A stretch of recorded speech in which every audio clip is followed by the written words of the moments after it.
الإسلامية لا تنازل. نعم. السبب الرئيسي يا شيخ الدولة الإسلامية قائمة على رجل ولا على رجال؟ طيب، الله أمر كل مؤمن بإصلاح نفسه، فإذا فسد الناس كما قال عليه الصلاة والسلام تهلكون إذا كثر الخبث. فلما هذا السلطان العادل نعمة مش هيك؟ والسلطان الظالم نقمة. فلما بدلنا ما بأنفسنا بدل الله النعمة، ذلك أن الله لم يكن مغيرا نعمة أنعمها على قوم حتى يغيروا ما بأنفسهم. فلما تسألني ليش تبدلت؟ الناس صاروا عصاة فسدوا وعصوا ربهم فسلط عليهم وسلب نعمته. الحل كيف ترجع النعمة؟ أصلح نفسك يا شيخ. واضح؟ القات طلع ايش؟ يعني الخوارج لما خرجوا على عثمان وعلى علي يا اخوانا كانوا يحسنون القراءة. ابن عباس لما رأى عليهم من الصلاة ما ليس على الصحابة كما قال النبي، ورآهم حسنة ثيابهم كل الصورة كما يجب، كلاب النار كما قال النبي عليه الصلاة والسلام. يعني رشوة بتكون.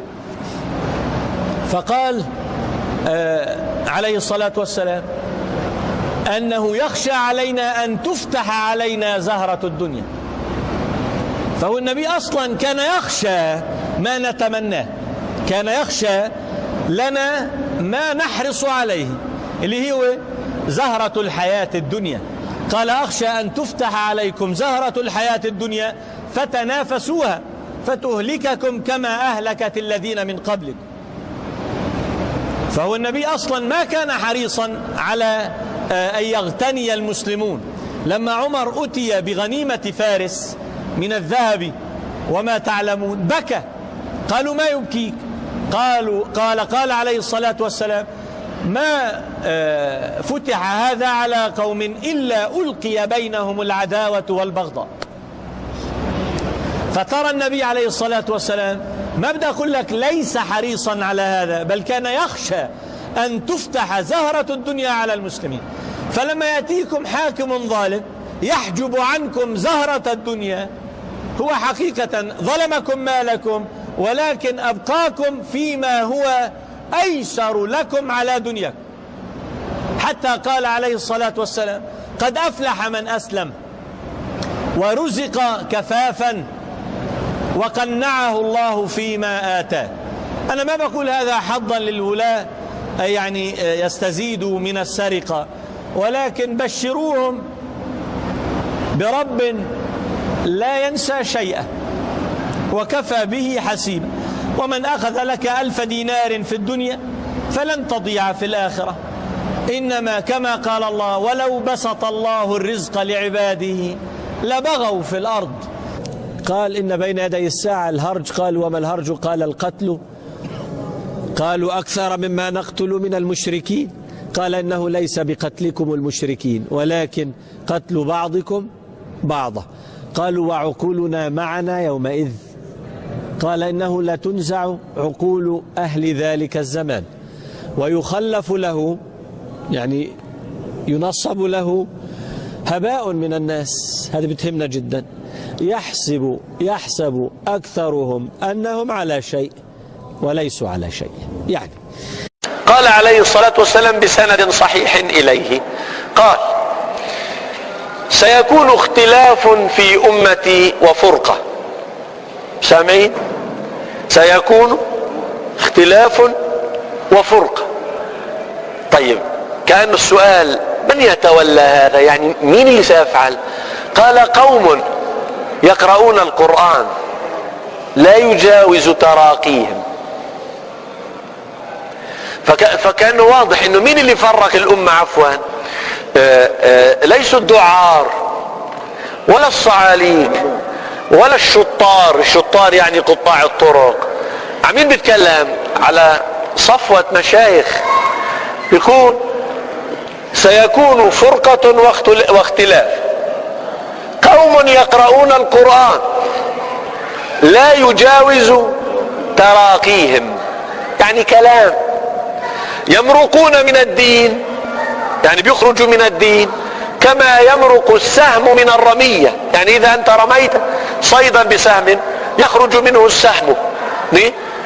فقال عليه الصلاة والسلام يمرقون من الدين كما يمرق السهم من الرمية، ثم لا يرجعون يعني إلى الدين حتى يرجع السهم في فوقه، يعني بيرجع على أول، وهذا ما بيكون. اسمع ماذا قال عليه الصلاة والسلام في تتمة الحديث: من قاتلهم كان أولى بالله منهم. قال عليه الصلاة والسلام فيهم: يحسنون القيل ويسيئون الفعل. عجيب. فأصل الفرقة والاختلاف من مين؟ ناس ظاهرهم القرآن والكلام الحسن في الدين،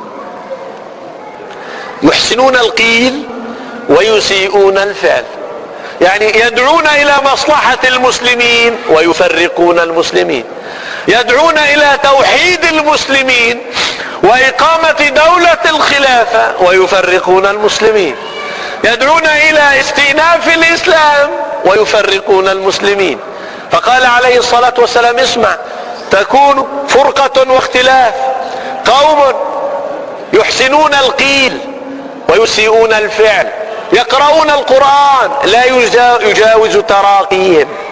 اسمع ما أعظم هاي: يدعون إلى كتاب الله وليسوا منه في شيء. أشهد أن هذا النبي نبي. شو هالتفصيل، شو هذا البيان؟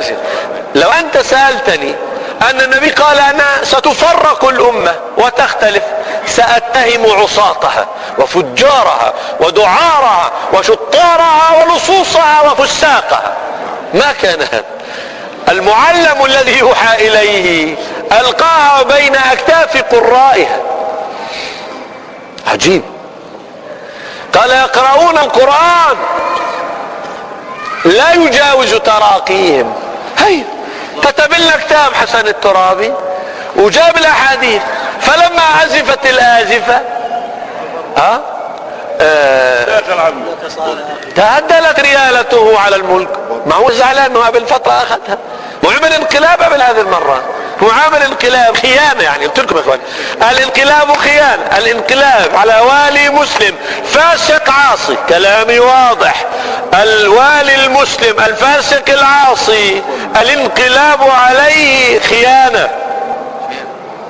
والله لو كان الامر بعقلي لقلت له، ولكني آمنت بالله ولما أره ولما أسمع صوته تبارك اسمه المجيد، إلا أن النبي قال قولا فصدقنا. واضح يا أخوانا؟ مسؤول مخابرات السودان يقول إنه في حسن الترابي بدبر انقلاب. نعم نعم. فما هو له من قبل تجربة في هذا. ولكن العجيب بكلام النبي يا أخوانا، قلت لك إن النبي بيقول سيكون في أمة اختلاف وفرقة. انت بمن ستظن وتتهم؟ ولا مرة راح تظن يعني بقراء الأمة؟ بناس يحسنون القيل ويقرؤون القرآن.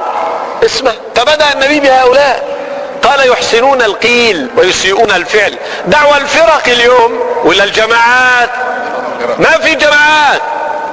دعوة الفرق اليوم إحسان القيل، استئناف الحياة الإسلامية، وحدة الأمة، خلاف على منهج النبوة، شيء وهي أبعد منهم بعد المشرقين وبعد المغربين. ورب هذا البيت يعني لا ينال منهاج النبوة إلا الأميين، إلا الأميون والأميين.